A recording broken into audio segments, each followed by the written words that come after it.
Good evening. I'm Uhura Z, and welcome to Ask the Unicorn. My job is to educate on metaphysical, the paranormal, and the spiritual.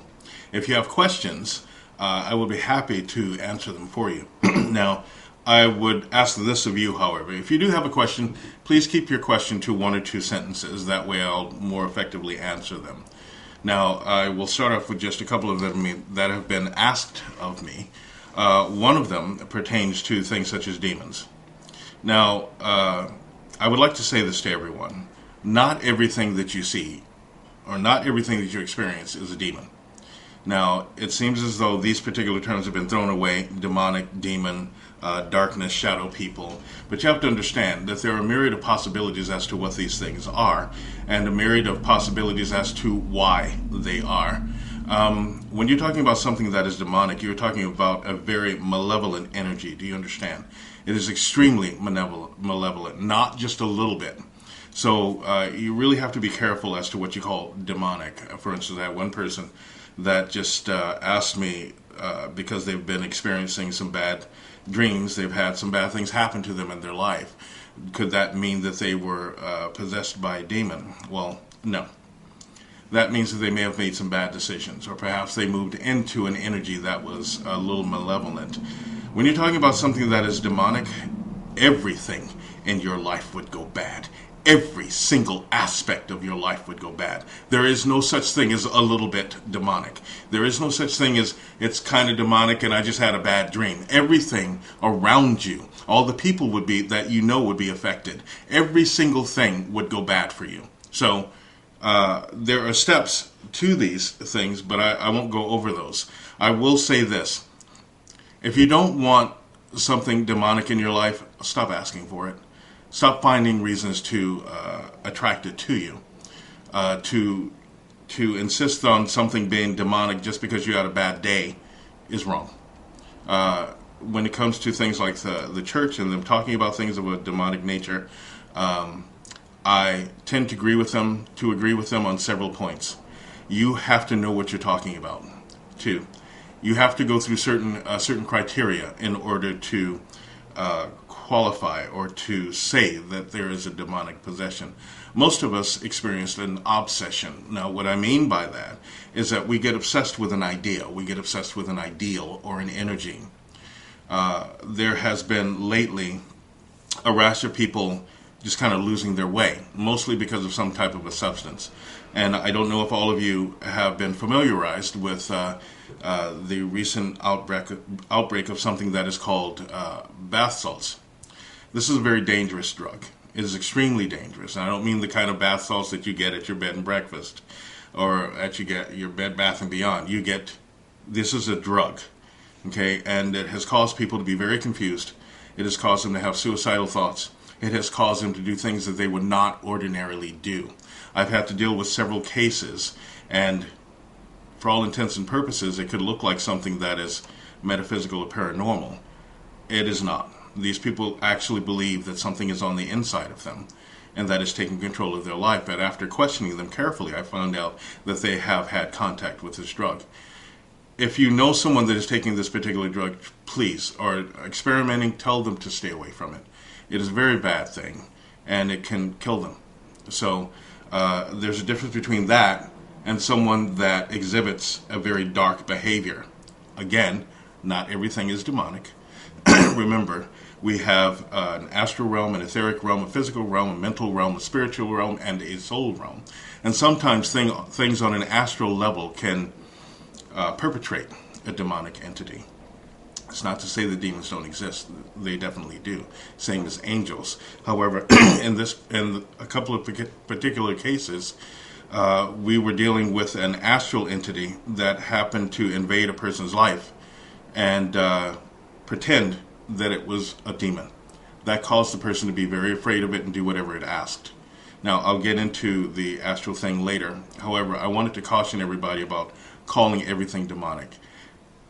Not everything is. So, I want to look at a couple of other questions that were asked of me. This is about house hauntings. We've seen a lot of popular TV shows that say that a person can be haunted, but not a house, or even that a house can be haunted, but not a person.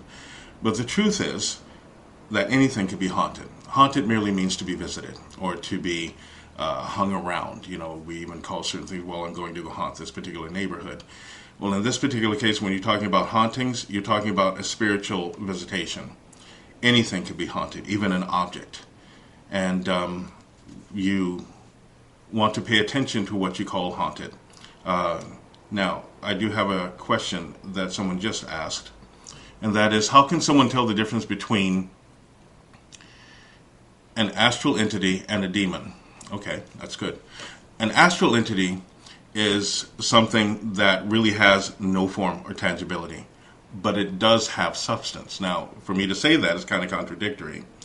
The truth is that it has a mental and a spiritual substance that has nothing to do with what you believe.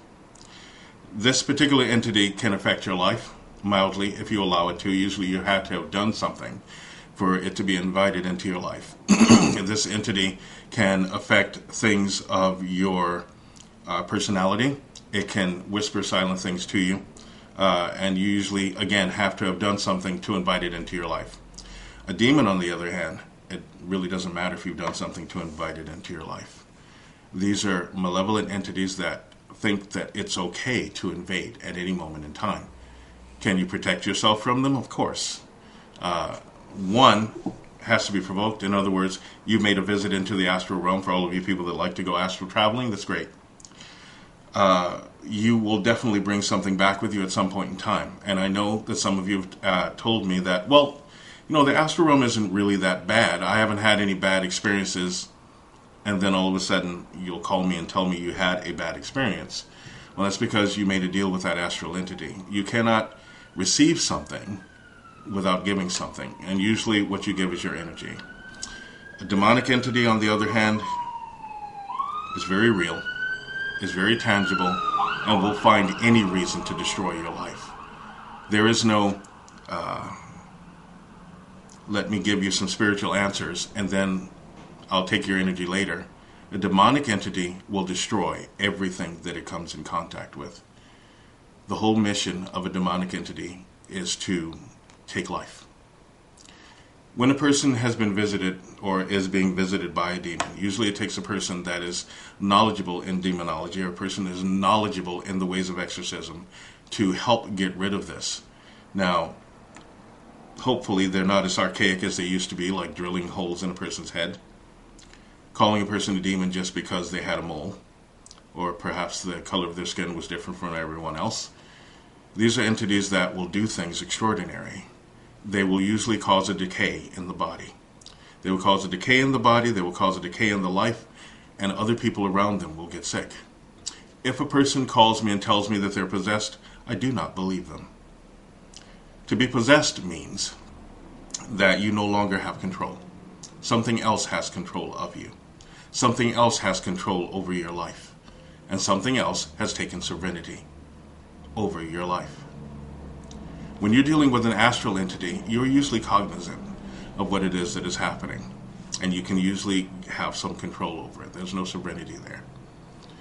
Sometimes the symptoms of that may be schizophrenic behavior. Other times it may be fits of just anger or depression, even suicidal thoughts. When it comes to demonic possession, you no longer have a choice. Does that mean that you're a victim? No. There are ways to protect yourself. However, one is by permission. The other is not. So, if you're going through a depression, you're having bad dreams, you lose your appetite, you just don't feel like you're doing anything, you feel kind of lazy and lax, usually there's a reason for that if it's nothing to do with the physical or the mental. That means that you've had some astral contact, and it's very easy to remove. It's very easy to separate. If you call a person like myself or someone that is very spiritual and knows what to do, they can just usually extract you from the astral entity, or the astral entity from you. When it comes to a demonic energy, that is extremely complicated. Someone else would have to call for you, because you really wouldn't have much of a say-so. You know, it goes under how come bad things happen to good people. If I could answer that for you, I would be able to tell you why demons do what they do. they seek to destroy every single thing. And there's no mistaking when they're there. There's no, oh, I found a couple of scratches on myself. It is very, very bad. Now, there are several ways to unfortunately contact these entities. One is by using certain tools. There are many tools throughout time that were used to summon demons and astral entities. One of them that I am very persistent about getting rid of is Ouija boards. They are very dangerous. They are like a contract. You have signed a contract between you and an astral entity, and every once in a while you can contact a demon. When things in your life go upside down, all of a sudden people get sick and even die. And yes, I've had the experience of having to work with someone who had people dropping like flies around them because they used a Ouija board. Usually the best way for you to do it is to just destroy the Ouija board, get it out of your house, and do absolutely nothing of a divining nature. And usually a person like myself will say, you have to give it up for a time. So that's one of the things that a Ouija board can do. Now, if there's any other questions, I would be more than happy to answer them. You can contact the site and contact Unicobia or Unicorn Cove, and I will answer any of the questions that you have. I'd like to point out something. When you ask a question of a person like myself, you must be as direct as possible. Usually, when a person does ask a question, they have something that they are dealing with. Okay, here's another question. This is for Lynn. This question is, what is a shadow person? It's a good question. I love talking about this. Now, you'll hear this all over the place. We've seen all of these wonderful movies that talk about shadow people and the shadow dimensions, and they make it sound very, very mysterious, like the shadow people dimension. Well, look, it's very simple. Even conventional scientists have had to acknowledge the fact that there is a possibility of a multi-dimensional existence, which is what we live in. And even one of the most famous scientists had to admit and say that there are a myriad of possibilities in this universe, and that is true. One of those possibilities is that in another dimension there are people that exist. That every once in a while that dimensional curtain becomes so thin that we can almost contact each other. Not entirely, but we can almost contact each other. Now remember, we live in a third dimensional reality, which says that there are certain rules and certain laws. Well, they may live in their own dimensional reality that also says there are certain rules and there are certain laws. When you see something that looks like a shadow, automatically you go, oh, look, it's a demon. But that's not the case. Perhaps in these other dimensions, there are people that are just as alive as you or me. And because of our dimensional laws, to you and me, they look like a shadow. Because perhaps the light shines on them in a different way. So you have to take that into consideration. Now, that's not to say that there are entities that only exist in shadow. Many astral entities only exist in shadow. Because that's where they're supposed to be. And in the spiritual realm, maybe you will see a shadow. Or maybe there is a dark entity that is just a shadow with glowing red eyes. Okay? When I've seen things of a demonic nature, I very seldom see their eyes as red. But if you see them that way, that's wonderful. So maybe to take into consideration that on another dimension, there's a person that is looking at you and thinks that you are the shadow person. Remember, if there was something that was devoid of life, it would not be black. It would usually be white. But I don't mean like kind of white. I mean very, very white or even clear. So you have to open yourself to the possibilities. The main thing that you have to remember is these things cannot harm you unless you have done something to provoke them. Okay? Even when it comes to the demonic realm, if you follow certain rules and certain laws, and that doesn't mean walk around thumping people on the head with the Bible, you can protect yourself from demonic influences. It is your emotions that can actually make you weak or make you strong. Fear, guilt, depression, anger, hatred, those are all evil. Those are all darkness. They have nothing to do with light. When you get into your true feelings of positivity and light, and you find reasons to look at the compellence of your spirit to be, in some way, shape, or form, positive, to help the positivity in you to grow. Then you're talking about light. Now, there's always been a spiritual battle.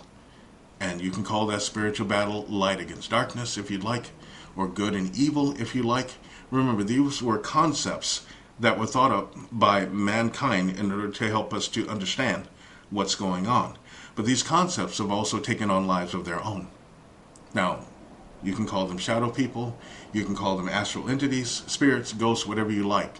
The point is that you need to find out how to show no fear. And that's what I'm here to teach you by giving you these answers to these questions. Now, again, I will be happy to answer any questions that you have. Some of the questions, like I got asked once, is the Easter Bunny real? And I said yes, because, well, to me it does really exist, but, that's another whole story. And I'm not going to look at some kid and say, no, the Easter Bunny doesn't exist. That's absolutely ridiculous. Which brings up another thing. I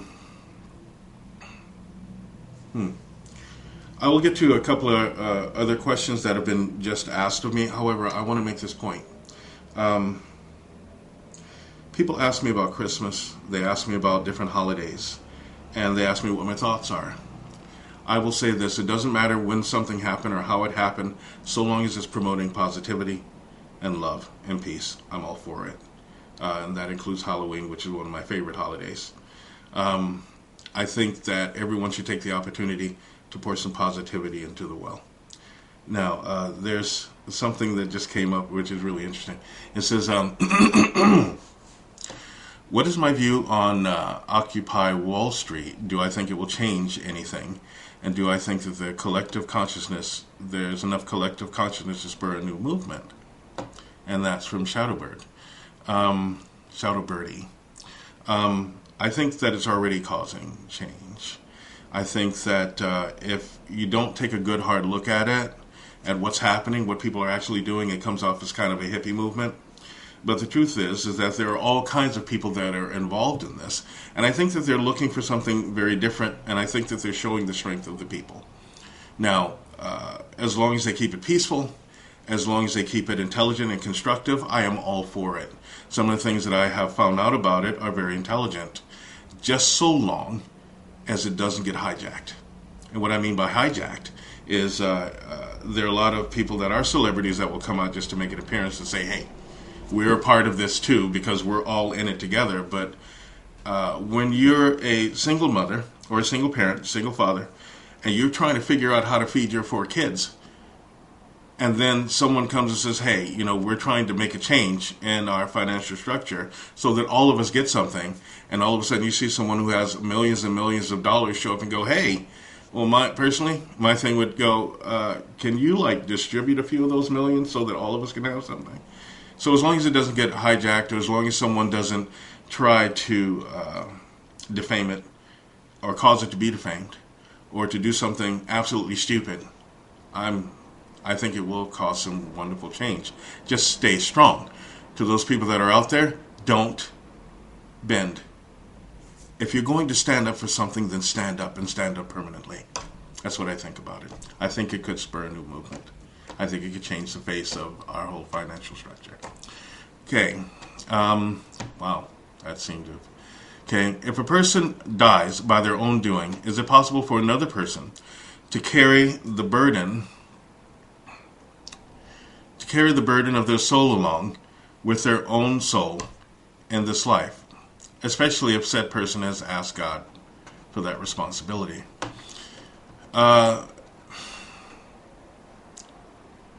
Okay.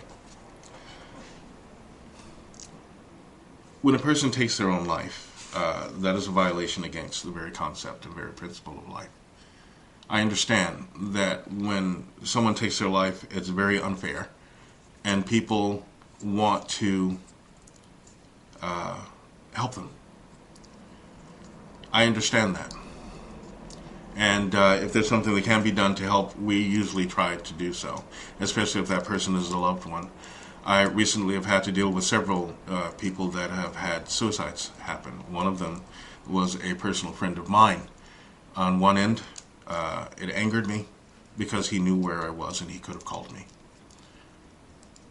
On the other end, I felt bad because of what happened with him. However, when it comes to the very principles of life, your compassion and you wanting to help this person does matter. You cannot take on the responsibility for that. You cannot. There is no way. Your life is yours. That person's life is their own. There is always help for a person. All they have to do is look at it or pay attention.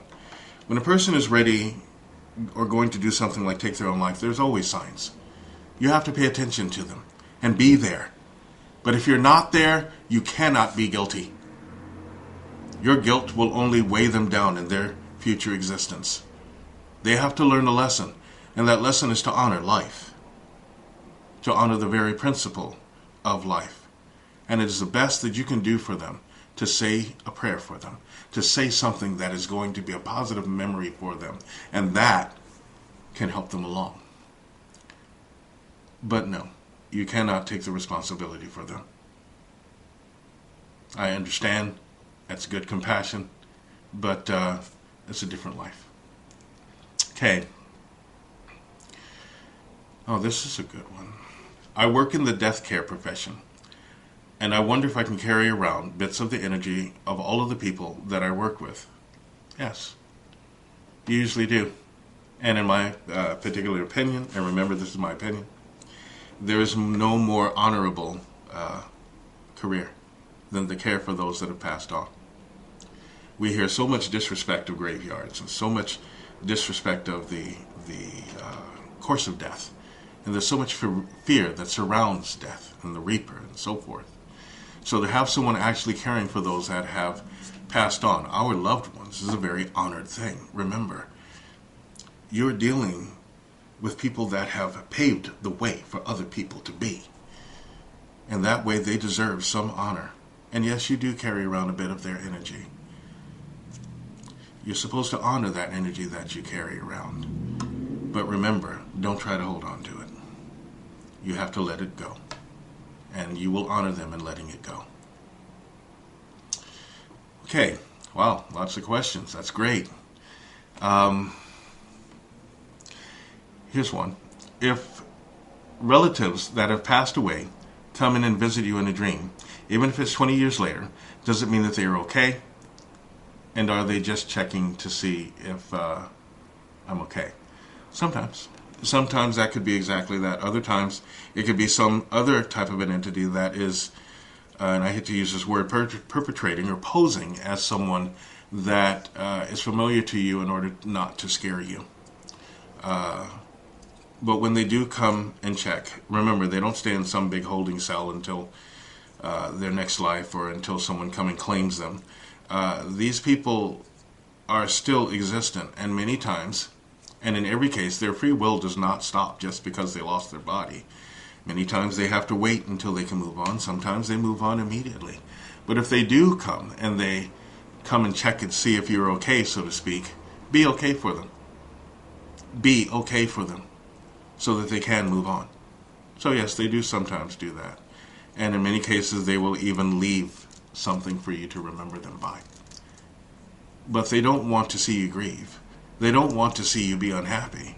They need to know that there are no chains on them. So try to think of them and not yourself. Okay.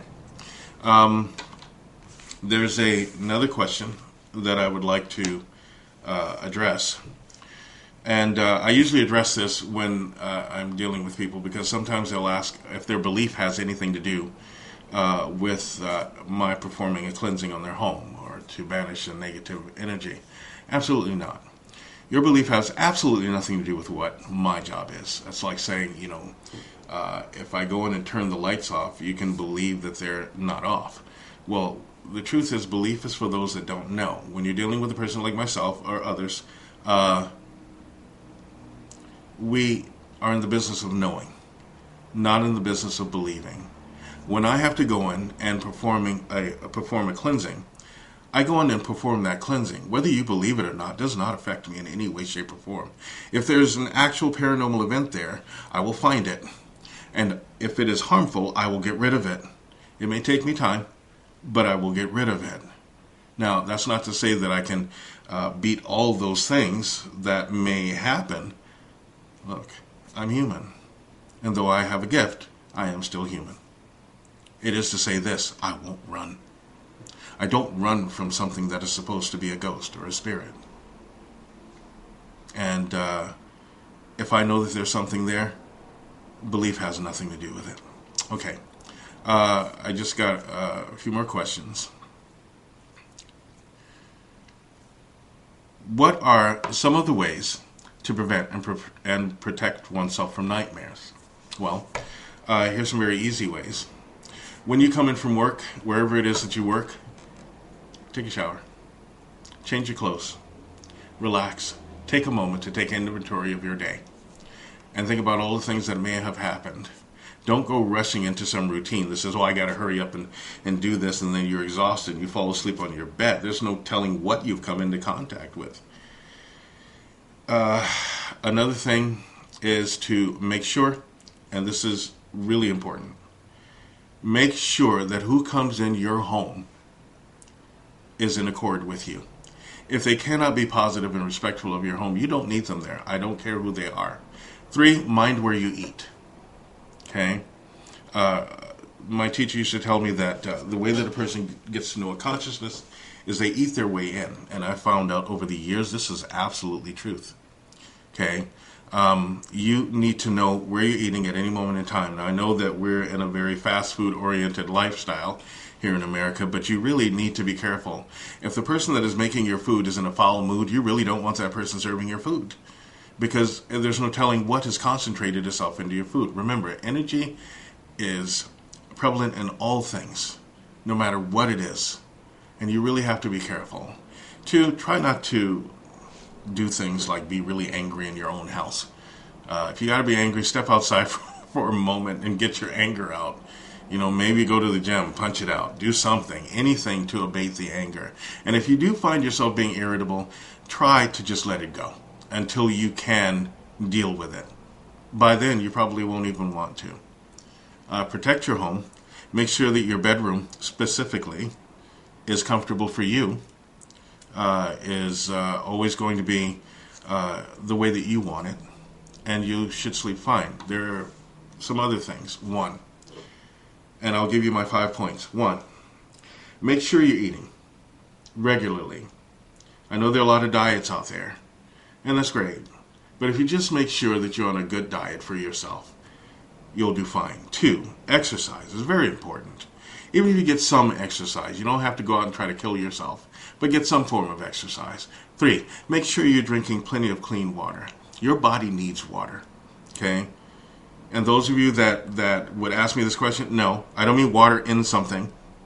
I mean clean, plain water. Now, I'm not going to get into the debate over bottled water versus tap water. I don't care. I drink bottled water because it's my preference. You do what you want. There are some places I wouldn't recommend, but okay. Just make sure that you're drinking plenty of water. 4, make sure you have some spiritual content in your life. Even if that spiritual content is to go outside and sit next to a tree. Relax for a few moments. Take a deep breath. Hold your breath.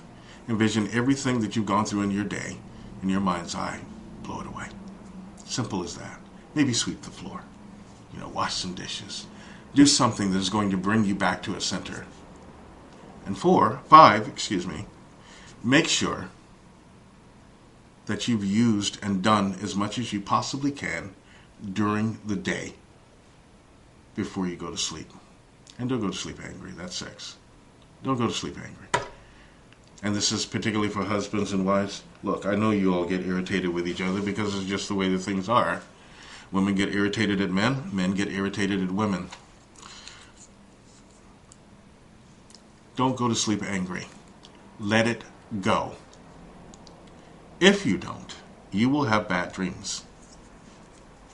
Okay? And no, doesn't mean that something's coming to take your soul.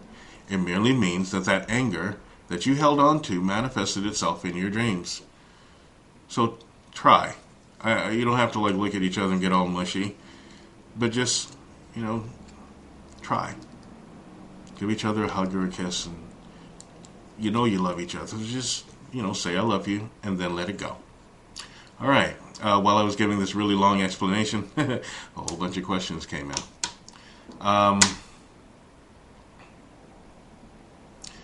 Here we go. My BFF works at a hospice and carries the energy of their patients. She is getting sicker and more depressed. How can I help her? Suggest to her that perhaps this is not the profession for her. If she chooses to listen, fine. If she doesn't, fine. But at least help her with some precautions. Some of the questions that I told you to ask yourself, you can also ask her. Is she eating? There's some spiritual content. Is there actually a case that she's dealing with there that is taxing her? If so, perhaps it's too much. Is she sleeping? Is she making sure that she's doing the things that she needs to do? You can't take her responsibility on, but you can help her. Listen to what she's going through. Get her out. Make her do something physical. A lot of people who work in the healthcare area have a tendency to neglect themselves. Okay, so help her out. That's one of the best things that you can do. If she's getting sicker and sicker, more depressed, you need to get her out. You need to get her away. Do you understand? Okay? If she's doing all of that, then you contact a person like me so that I can take a look at her and see what her energy is like. And if there's something that's troubling her, we can usually remove it or give her a method of fighting it herself. Okay? Now, since I'm on that subject, listen. It is extremely important that we protect ourselves psychically. There are all kinds of things out there, good and bad. Okay? And these thoughts that we shoot around randomly and take no responsibility is one of the chief ways that we hurt each other. Remember, don't go telling your kid that just because they go outside without their sweater, they're doomed to catch a cold or the flu. You might actually impress that thought upon them, and even if it's in the middle of summer, they go outside without a jacket and catch a cold. Well, guess whose fault it is? It's the person who is impressing that thought. So, take care of yourselves. Okay? Make sure that there are questions being answered and questions that are being asked. And then, if you've gone through and exhausted all of the physical possibilities that there are, then jump into the metaphysical. Okay, but for her, I think she needs to get away from that place. There's something that is causing her to be sick. And people have depression a lot. See if she is actually depressed. And they have doctors for that type of thing. If she is depressed, they can treat that, hopefully without the medication. Okay. My boxing coach illuminates a medium to dark green light from his hands. What does that mean exactly? Well, it can mean a lot. I know this is Don Lynn. This man is more than just a boxing coach. He's also a life coach and has been known to positively redirect people's lives. He is kind of a Mr. Fix-It man. Well, there are a lot of people that have that type of positive energy. Whether or not green light emits from his hand is something that could be subjective. I'm sure you're telling the truth from your particular perspective, and I'm not even going to question it.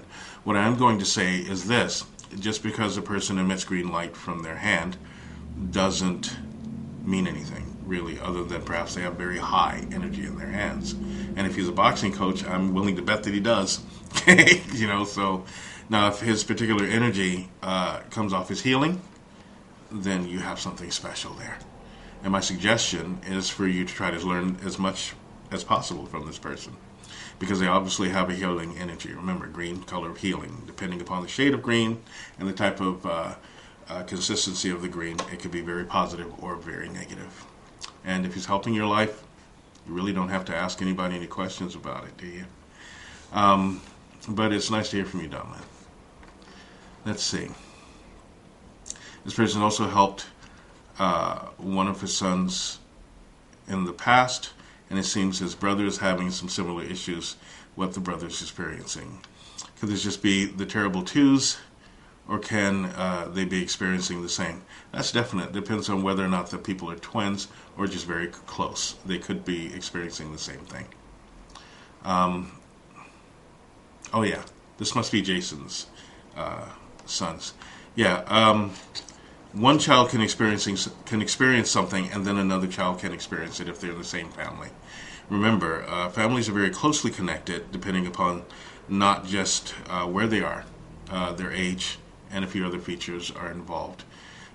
If you're dealing with twins or people that are very close in the family, they can experience almost the same thing. This is called empathy. And families can do that as well, depending upon how close they actually are. Remember, just because two people are born into the same family doesn't necessarily mean that they can relate to each other. However, when there is, they usually share an energy. Okay. If you take in animals that have been abused, would they carry anything bad in with them that could be brought into your home? Yes, just like any other person or object. Remember, some things have good energy, some things have bad energy. I think that we like to exclude things like animals simply because they are animals. But animals can have negative energy just like people can. We assume that they're just these spiritless creatures that walk around, and that may be based upon religious references or whatever. But the truth is that animals have spirits and souls and brains and minds, just like we do. There's some that can be negative because of what has happened to them, and some that can be positive. You know, for instance, I grew up around animals. Some were positive, some were negative. The ones that were negative, I just didn't want to be around. The ones that were positive, I wanted to be around, but depending upon my level of positivity, maybe they didn't want to be around me, or maybe they did.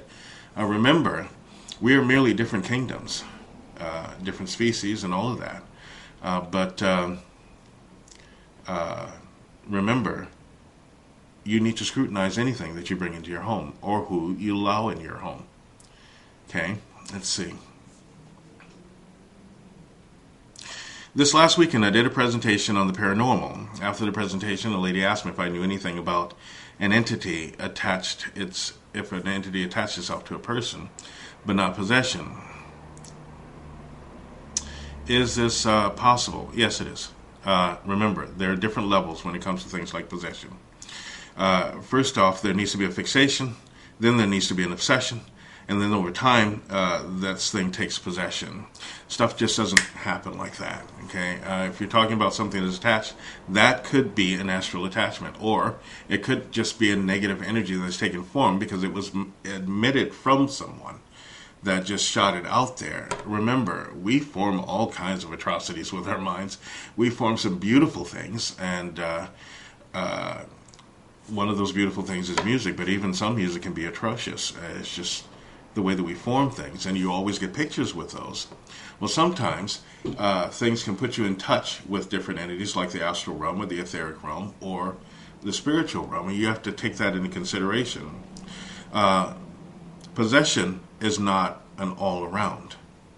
Now, along with that, the person asked if curses are real. Yes, they are very real. They're as real as blessings. Remember that. To try to say that something works only one way is absurd. Of course, curses are real. Blessings are real. Angels are real. Demons are real. All of these things are real.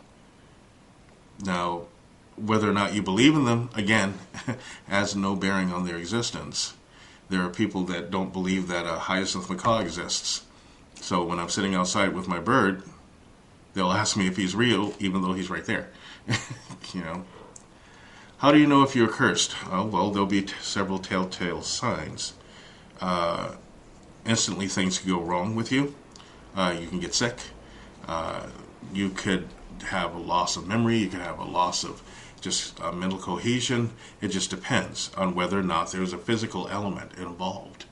Now, usually when a person does a curse, they have to anchor something near you or have something of you. What are some of the signs of possession? Well, you know some of the classic signs.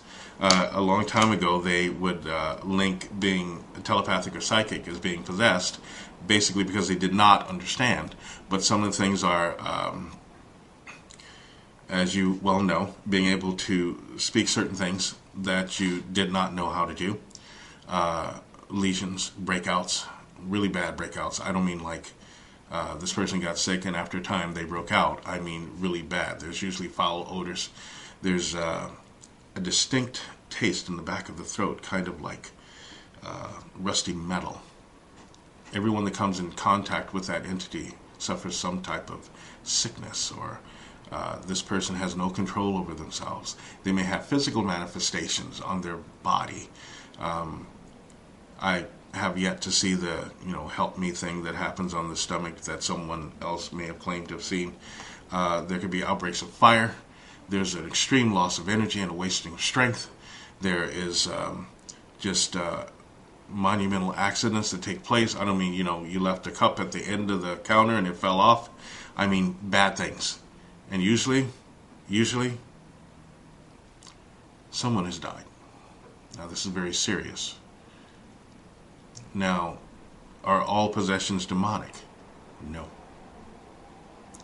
Sometimes a person could grieve so much and be attached so much to an entity of a loved one that may have passed that they will allow that entity's energy into them, and that energy will grow and take possession of them. So when we're talking about possessions, we're talking about a very, very big spectrum. Even if there's an elemental possession, an elemental, which is a being or principle that has to do with the elements themselves, can take control of a person and cause massive catastrophes. There have been some catastrophes that I have seen, and I knew that there was an elemental thing that happened with some of the tsunamis.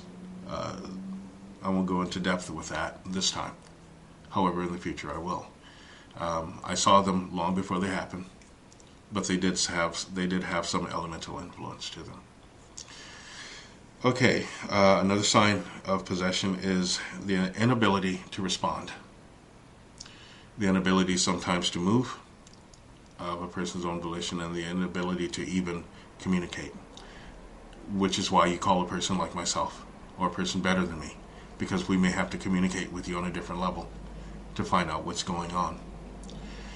Throwing holy water on someone, if the water has actually been sanctified or made holy, is one way. Whether or not they will writhe in pain and say, it burns, they will have some form of a reaction. Certain objects that are sacred will cause an intense reaction. Certain forms of light will also cause an intense reaction on the person that is possessed. There usually is more than one voice that emits from that person that is possessed.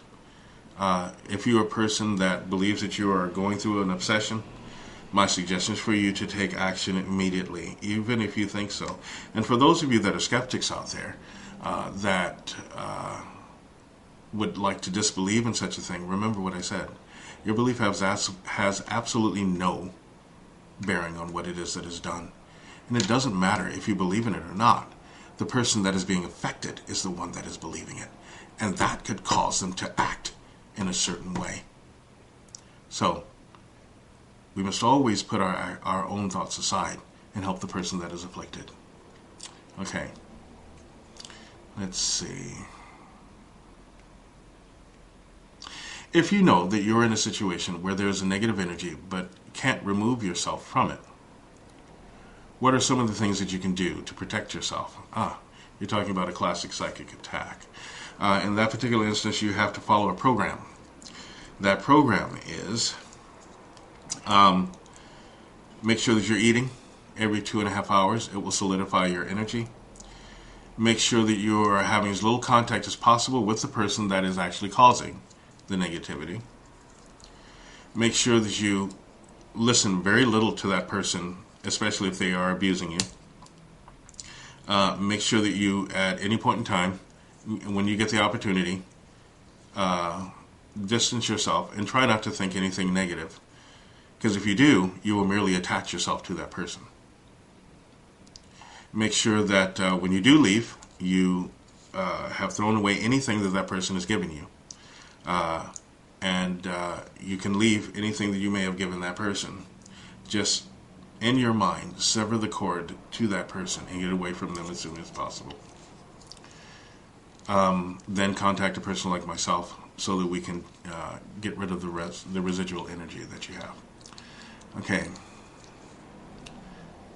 Oh, such as your workplace. Well, workplace is going to be a very negative place to be if you're talking about you have nowhere to work and you need to keep your job. In that case, you do what I did years ago. Shut your mouth, do your job, leave. Don't go there to win friends and influence people. Just leave. And if you can find another job, do so as quickly as possible. Just make sure that you're not making less money if you can. Okay? That's how you do that. And listen, workplaces can be very harmful to a person depending upon who's managing them. Try to deal with the people that are positive. And those people that choose to be negative and want to try to harm your life in any way, shape, or form, just stay away from them. Fine, be inventive. You know, you don't have to make up funny excuses like, I have to go wash my hair. Just find a way to get away from them. Okay, and then, like I said, get a new job. Better yet, figure out what you love to do for yourself and start your own business. Okay? That may take some time, but it'll be very effective. Then you can make the rules. Just don't turn into the same person that you ran away from. Okay. What are some of the simplest ways that I can develop my intuition? Sit quietly sometime and listen to things that are around you. Listen to everything that is around you. Okay? Don't try to block anything out. I know that there are a lot of schools of meditation that say empty your mind, but that's impossible. You can't do it. What you need to do is just sit and listen to everything. Don't try to block anything out. Just listen. And then take all of those sounds that you're listening to and make them one. And then, instead of blocking them out, very quietly decide which thoughts you're going to take.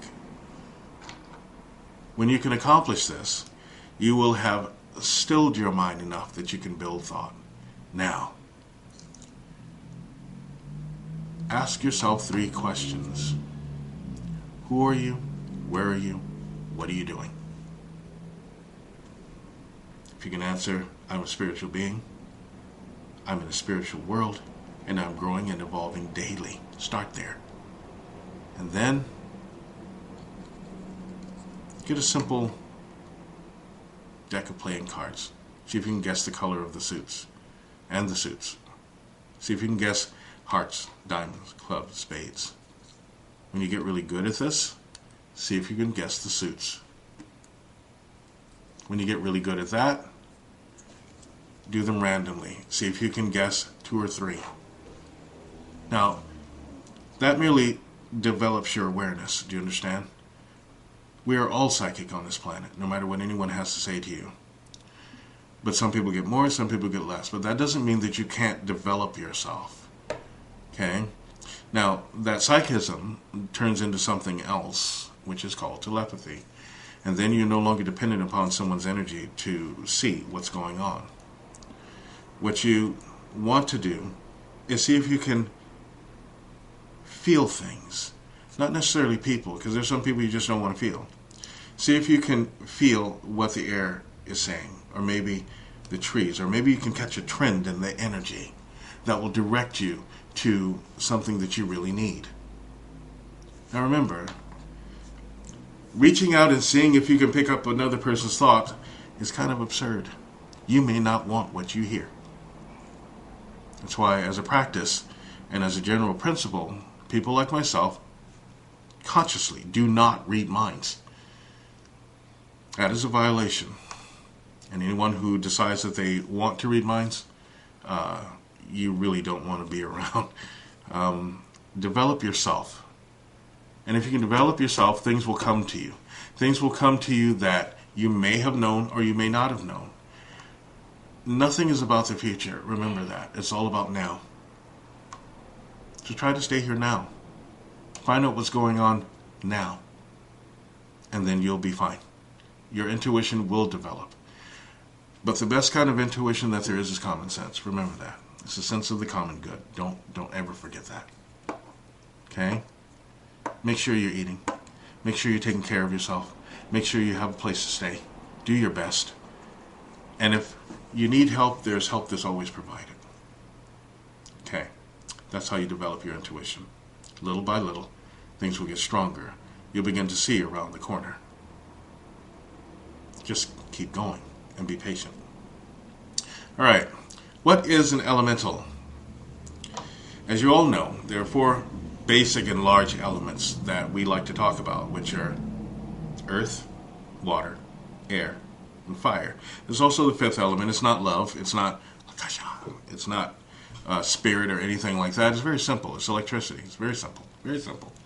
Okay, without electricity, there would be no life. Without all of these elements, there would be no life. Now, beyond that, there are thousands of other elements. Now, there are energies which govern these elements. This is what we call elementals. These can be looked at as higher beings or just higher energies. It's up to you. Remember, they're good and evil to all things.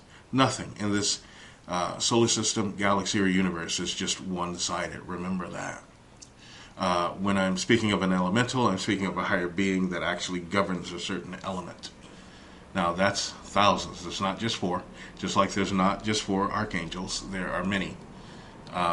Remember, in order for you to understand what an elemental is, we need a lot more time. But I will answer those questions from time to time. If you have other questions that need to be answered, please feel free. Let's see. Z brought up holy water. Is it good to just have it in the house?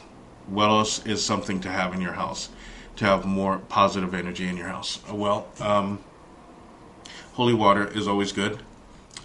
Just make sure that it is holy water and not just something you bought because you saw holywater.com on the internet. You have to really think about what it is you're doing now. Can anyone make water holy? Now, according to Jesus, who is my role model, yes.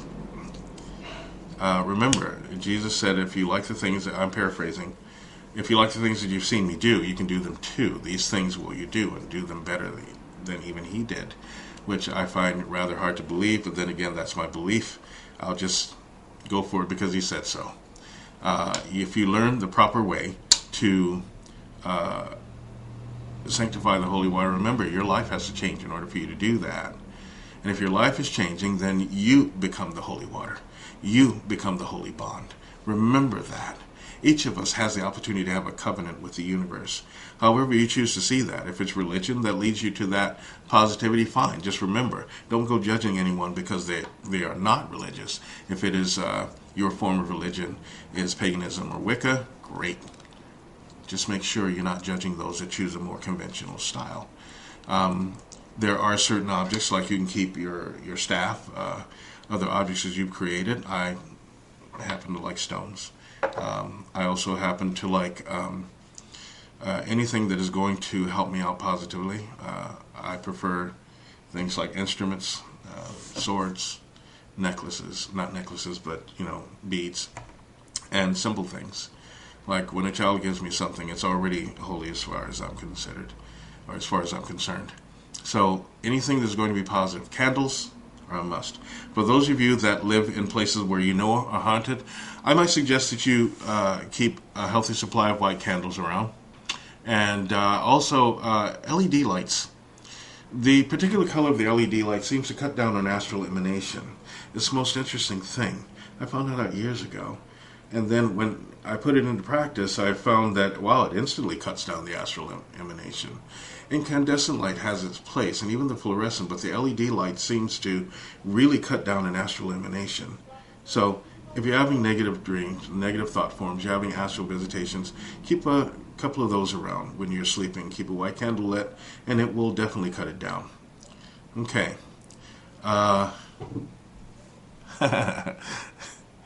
Now, I'd like to take an opportunity to say hello to some of the kids that I know.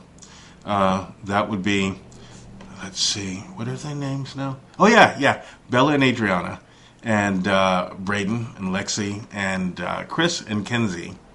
All of these kids are beautiful children. They're all very gifted. I just want to say hello.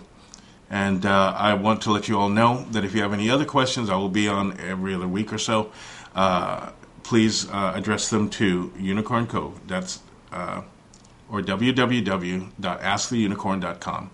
Okay, or you can look up Unicorn Cove School of Metaphysics. I'm headmaster there, and I will be happy to answer your question. Now, look, I run a school.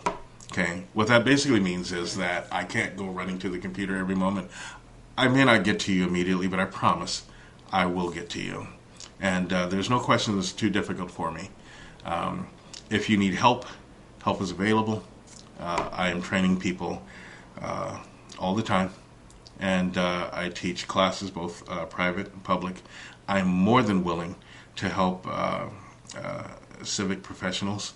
That means law enforcement on a local, state, and federal, and even worldwide level. If you need my help, you really need my help. If you find something that is just a total mystery, I'd be more than willing to help you out. All the kids, I say hi to. Oh, and I have several of my students that are listening. To all of you. You know what your disciplines are? Do them. There are people that need help out here, and they will depend upon myself and you to give them help. I am not a clown. I will answer the questions honestly.